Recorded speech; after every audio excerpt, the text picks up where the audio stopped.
செங்கல்பட்டு மாவட்டத்தில் தனியார் பல்கலைக்கழகத்தில் ஜூனியர் மாணவர்களை கடுமையாக தாக்கி ராகிங் செய்த 4 சீனியர் மாணவர்கள் கைது செய்யப்பட்ட நிலையில் ராகிங் கலாச்சாரத்திற்கு தீர்வு என்ன என்பது குறித்து மதுரை மக்களிடம் எமது செய்தியாளர் சத்யகுமார் நடத்திய கலந்துரையாடலை பார்க்கலாம்.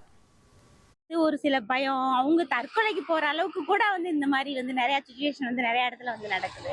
அதை தடுக்கணும் அப்படின்னா அவங்களுக்கு கவுன்சிலிங் கொடுத்து பேசணும். அந்த யார் ராகிங் பண்றாங்களோ அவங்களுக்கும் கவுன்சிலிங் கொடுக்கணும், இந்த பசங்களுக்கும் கொடுக்கணும். கொஞ்சம் தைரியம், அந்த மாதிரி தன்னம்பிக்கை இதெல்லாம் கொடுக்கணும். பெரிய இது மாதிரி ரவுடிசம் அந்த மாதிரி வேற பண்ண ஆரம்பிச்சிட்டாங்க. இவங்களுக்கு பயப்படாம இருக்கிறதுக்கு விழிப்புணர்வு வேணும். இவங்களுக்கு அதாவது இது வேணாம், எல்லாருமே சக மாணவர்கள் தான், எல்லாருமே ஒன்னா உள்ளவங்க தான் அப்படின்னு சொல்லி இவங்களுக்கும் இதை பத்தி எடுத்து சொல்லணும். அதாவது எல்லாமே மதுல இருந்து சில இதெல்லாம் எதுக்கு சொல்ல விருப்பம் இல்லை. எதுக்குமே ஆக்ஷன் வலுவாக இருந்தால் தான் அடுத்த நாளாக செய்ய மாட்டான். சேர்க்கும்போதே அது ஒரு கருத்தை வச்சு சேர்க்கணும். எப்படி வந்தையா, படிச்சியா, போனையா, வச்சையா, அந்த மாதிரி இருக்கணும். வேற ஒன்றும் கிடையாது. அவங்க கரெக்டாக இருந்தாருன்னா அப்புறம் நமக்கு டிசி கொடுத்துருவாங்க, நம்மளோட லைஃப் போயிடும் அப்படின்னு அவங்களுக்கு இந்த எண்ணங்கள் வரும். அவ படிக்கிறவங்களும் படிப்பேன் டிஸ்மிஸ் பண்ணிடுவாங்கன்னு சொல்றாரு. ஸ்டார்டிங்கே சொல்லியிருந்தாங்க அப்படின்னா ராகிங்கிறதே வந்திருக்காரு. இவ்வளவு தூரம் லூஸா விட்டனால பசங்க இந்த மாதிரி இருக்காங்க.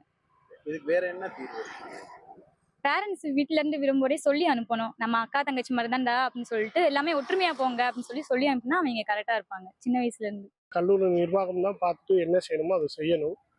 ஆரம்பத்திலே வரும்போது ஸ்டார்டிங்லேயே இந்த மாதிரி இருக்கக்கூடாதுன்னு சொல்லிட்டு செஞ்சுக்கிட்டு ஆரம்பத்தில் இந்த கண்டிஷனை கொண்டு வந்துட்டாங்கன்னா இதை மேக்ஸிமம் தவிர்த்திடலாம். கூட படிக்கிறவங்க அக்கா தங்கச்சி, இந்த மாதிரி அண்ணன் தம்பி, அவங்கள இந்த மாதிரி அவங்கள ஆரம்பத்துலேருந்து கோஆப்ரேட் பண்ணி கொண்டு போயிட்டாங்கன்னா அதுவும் ஆரம்பத்திலே அது ஒழுக்கத்தை கரெக்டாக கடைபிடிச்சிட்டாங்கன்னா எல்லாமே அது சரியாக இருக்கும் சார். செங்கல்பட்டு மாவட்டத்தில் சீனியர் மாணவர்கள் 4 பேர் சேர்ந்து ஜூனியர் மாணவர்களை கடுமையாக தாக்கக்கூடிய காட்சிகள் வெளியாகி தற்போது இப்போ அந்த 4 பேர் கைது செய்யப்பட்டிருக்காங்க.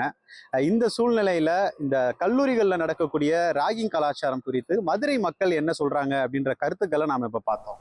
1,24,00,000 மனங்களை வென்ற தந்தி டிவி யூடியூப் சேனல், தவிர்க்க முடியாத தம்ப்நெயில்ஸ், கலக்கலான கான்டென்ட்ஸ். நீங்களும் இந்த குடும்பத்தில் இணைய இப்பவே சப்ஸ்கிரைப் பண்ணுங்க. அசுரபலம் கொண்ட எங்கள் டிஜிட்டல் கரங்களில் உங்கள் விளம்பரங்களை சேர்க்க வாட்ஸ்அப் பண்ணுங்க 8939888378. Email advttanditv@dttv.in.